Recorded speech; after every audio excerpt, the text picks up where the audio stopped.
On a sweltering August 2nd, the battle standard in front of Varro's tent signaled to the troops to array for battle. As the gusts of southwesterly Volturnus wind raised clouds of fine dust across the dry Apulian soil, for the next several hours, army officers closely supervised the complex deployment to ensure that the legions would form in the correct order. Varro and the rest of the Roman leadership decided to show the enemy their willingness to fight. However, they had no way of knowing if the Carthaginians would accept a battle in this new location. But then, Hannibal led his troops through the gates.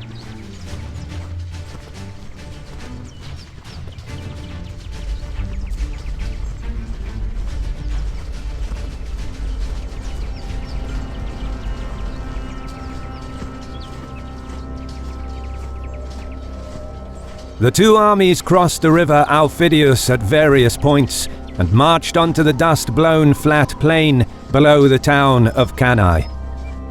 Yet the Romans still weren't sure that Hannibal would give battle, so they left a 10,000-strong garrison in the main camp. It was Paulus who insisted on this, arguing that besides guarding the baggage, this force could also threaten Hannibal's camp and cut off his line of retreat once the battle went in favor of the Romans. However, Hannibal wasted no time in deploying his army, sending out his light troops to form a protective screen for the main body. Varro too sent out the velites to mask the process of deployment from the enemy. There are suggestions that the Roman leadership didn't actually expect the more mobile Carthaginians to fight on such a narrow and confined battlefield, and merely wanted to deploy the legions in front of the enemy to boost morale and rebuild their confidence, after being humiliated the day before for refusing to fight. Such practices of building up the confidence of the men were common in the battles of this period, but it is far more probable that the Romans did, in fact, fully intend to fight this battle on the ground of their own choosing. Whatever the case, Hannibal is said to have had 40,000 infantry and 10,000 horse, while the Romans fielded around 70,000 infantry and 6,400 cavalry. Varro placed a screen of around 15,000 velites in front of the main line. 4,000 allied horse were positioned on the left under his direct command, while Paulus was in charge of the 2,400 Roman cavalry deployed on the right. To compensate for their numerical inferiority, the squadrons of horsemen were packed in a tighter formation, with no more than 1.5 meters between each rider. Room to maneuver the horses wasn't necessary, as their role would be purely defensive, while the infantry drove the attack forward. Regular Roman infantry was mixed with the cavalry to give more stability to the static squadrons. Servilius commanded the 55,000 Roman legionaries and allied troops in the center, arrayed in a much deeper and more tightly packed triplex Achis. Varro used the overstrength maniples to add depth to the infantry formations. Furthermore, he reduced the gaps between the lines to bring the full weight of the legions to bear, aiming to overwhelm the enemy. He knew that, at Trasimene, the Roman heavy infantry held off the Carthaginians for hours, inflicting significant losses, despite being in an unfavorable position. And the year prior to that at Trebia, the legions hacked their way through the Carthaginian center, getting the better of both the Gauls and several contingents of Libyans, Hannibal's best infantry. It's worth noting that the tighter maniple formations restricted the tactical flexibility, but eased the coordination of the massive army, and, more importantly, the deeper formations possessed longer endurance in a direct confrontation. Thus, the Roman leadership was confident that the legions can outmatch the enemy and crush Hannibal's center yet again. To achieve this, Varro chose the battlefield wisely. He packed the legions on a narrow front, with the river and the hills near Cannae protecting the flanks from envelopment. This would force the Carthaginian horsemen into a frontal charge, and the Roman cavalry was tasked with delaying long enough for the legions to finish the job. If they could break through the Punic centre, it wouldn't matter if the weaker Roman horse lost a fight on the wings, because at that point the Carthaginian cavalry couldn't do much more than harass the large block of legions. The selection of the battleground at Cannae could allow the heavy infantry to smash their Punic enemy. We do not know if Varro alone planned this, or if he was assisted by Paulus, Servilius, and other members of the Roman leadership. The Roman plan was simple but efficient. Meanwhile, Hannibal placed around 6,000 Spanish skirmishers and up to 2,000 renowned Balearic slingers as a screening force in front of the army, instructing them to raise as much dust as possible to hide the disposition of the troops. Behind them formed the close order infantry, with 21,000 Gallic warriors making up the bulk of the main line. 3,000 veteran Spanish infantry were interspersed to strengthen the centre. But, unlike at Trebia, where his main line collapsed because he amassed all of his infantry to try and match the Romans, and didn't keep any reserves for decisive action and to plug the gaps in the line, this time he positioned the 8,000 Libyans, his best, most disciplined men, in the rear, hiding them from view behind the formations in the front. On the Punic right were 4,000 Numidian horsemen, commanded by Hanno, tasked with holding the flank, while on the opposite side, the Carthaginian general placed 2,000 Spanish and 4,000 Gallic cavalry, under the command of Hasdrubal, planning to overload the left flank in a direct attack on the Roman right, hoping to smash the enemy cavalry and threaten the legions from the rear. Neither side was intimidated by the other. Gallic and Spanish troops had the confidence of past victories against the legions, while the Romans trusted in their superior numbers, remembering that even in prior defeats, their heavy infantry often prevailed in hand-to-hand combat against the Punic troops. Then, around midday, like a lumbering beast, the Roman formation moved forward. The Carthaginian cavalry on the left led the line, trotting at pace, while the light infantry of both armies moved ahead of the main lines to open the engagement.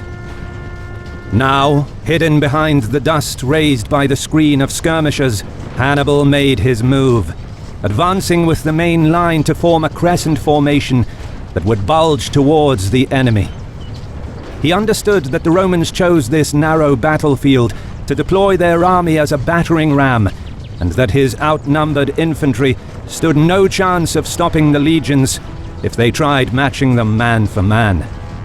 Therefore, the bulged line was supposed to absorb the attack and then slowly retreat, to buy time until the cavalry attack on the left unfolded.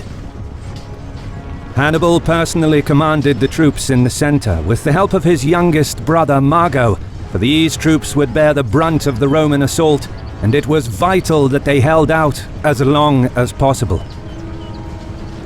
As the skirmishing between the light troops began in the middle of the field, Carthaginian riders on the left advanced full tilt towards the Roman citizen cavalry.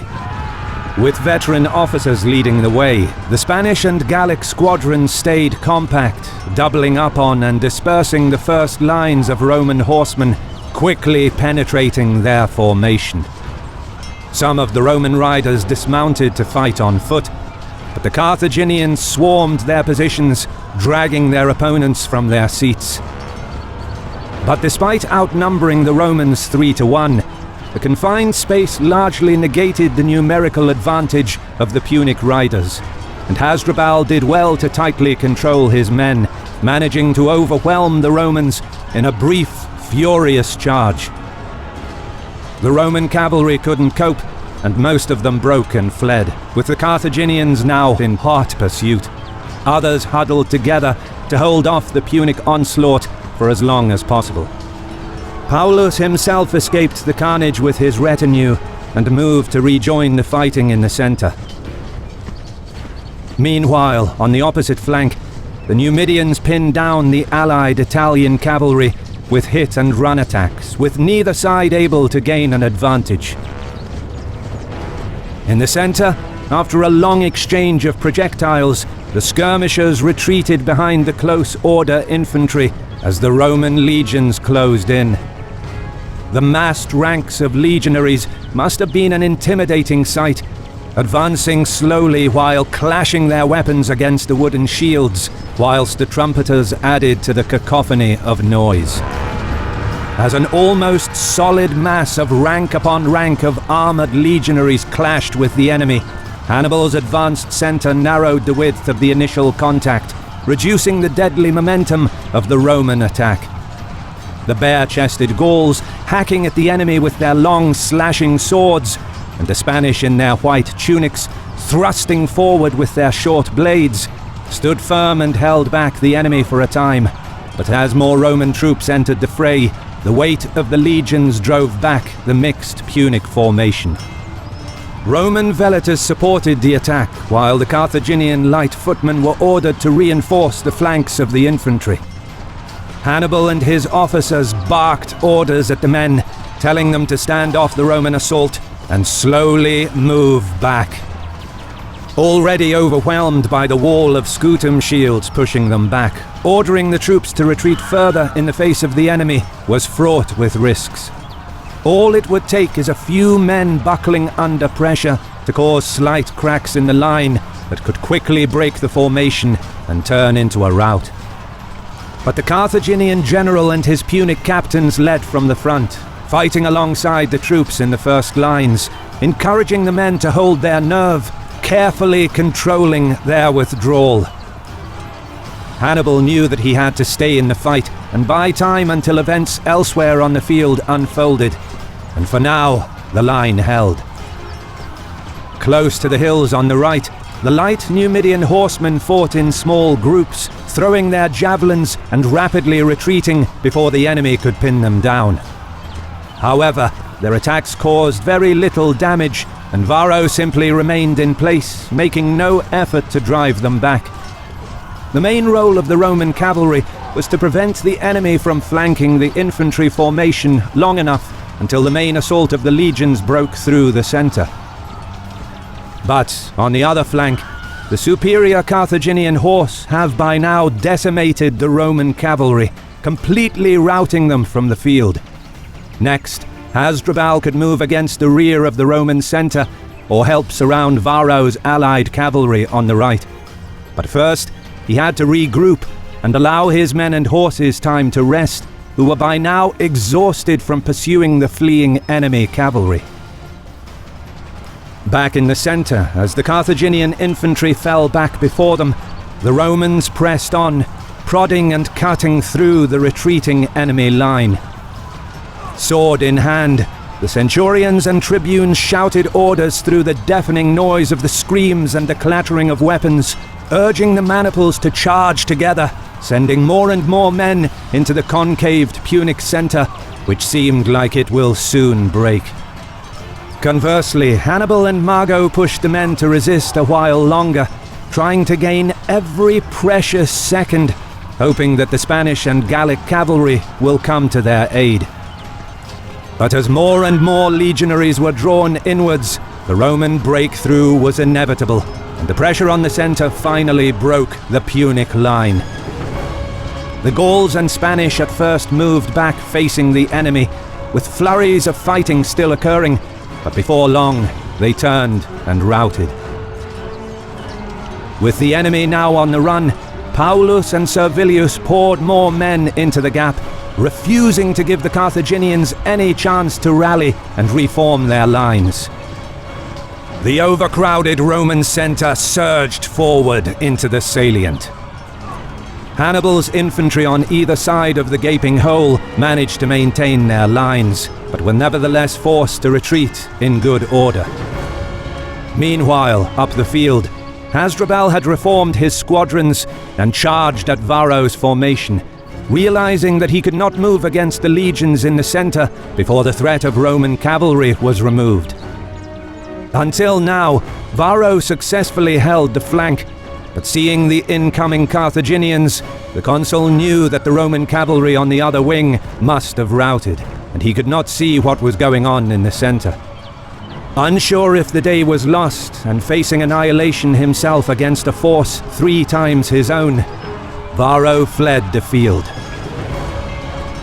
The Numidians gave chase, while Hasdrubal once again had to stop to rest and reform his cavalry, before he could turn them towards the rear of the Roman infantry. Back in the center, legionaries in their tens of thousands pressed forward to complete the rout of the enemy.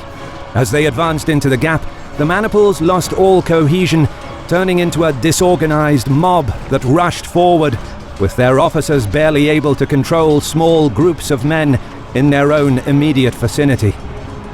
This mattered little, however, as the Romans could taste victory, having punched straight through the enemy's center. Hannibal relied on trickery and ruse in his prior victories, but it now seemed that the clear field at Cannae offered no possibility for him to set up an ambush. But as the mass of Romans streamed forward, they found themselves between the columns of Libyan infantry that moved against the pursuing troops. Incredibly, the Carthaginian general outwitted the Romans yet again. By carefully masking the position of the Libyans behind his troops in the front, and using the clouds of dust raised by the fighting, Hannibal concealed his best infantry from the enemy on an open field, luring the greatest army Rome has ever assembled into an ambush set in plain view, in effect letting the legions outflank themselves. As the Libyans pressed the overextended and disorganized mass on both sides, the momentum of the Roman attack dissolved, and the troops were no longer under anyone's control. Hannibal and Mago rallied most of the routing Gallic and Spanish troops, turning to rejoin the fighting, while on the opposite side of the field, Hasdrubal charged into the rear of the enemy infantry. As the compression of the legions began, the utter defeat of the Roman army was now inevitable. With the maniples hopelessly intermingled, they could no longer reform their lines. To make matters worse, Libyan troops looked similar to Roman legionaries, having been equipped with Roman armor, helmets and shields that they stripped from the dead at Trebia, Trasimene and Geronium. The legionaries felt they were no longer protected on the flanks, and with the enemy seemingly amongst them, their nervousness soon turned to panic. Hannibal turned the strength of the Roman infantry, their deep, overwhelming formation, against them. As their ranks contracted under the pressure of multiple attacks, centurions and tribunes tried in vain to improvise, as movement became ever harder in the confined space. Paulus and Servilius fought heroically, leading a stiff resistance, but both were eventually cut down during the fighting. Small groups of legionaries tried forming rough formations, but most were too exhausted and stood no chance against the fresh Libyans who were kept in reserve for most of the day.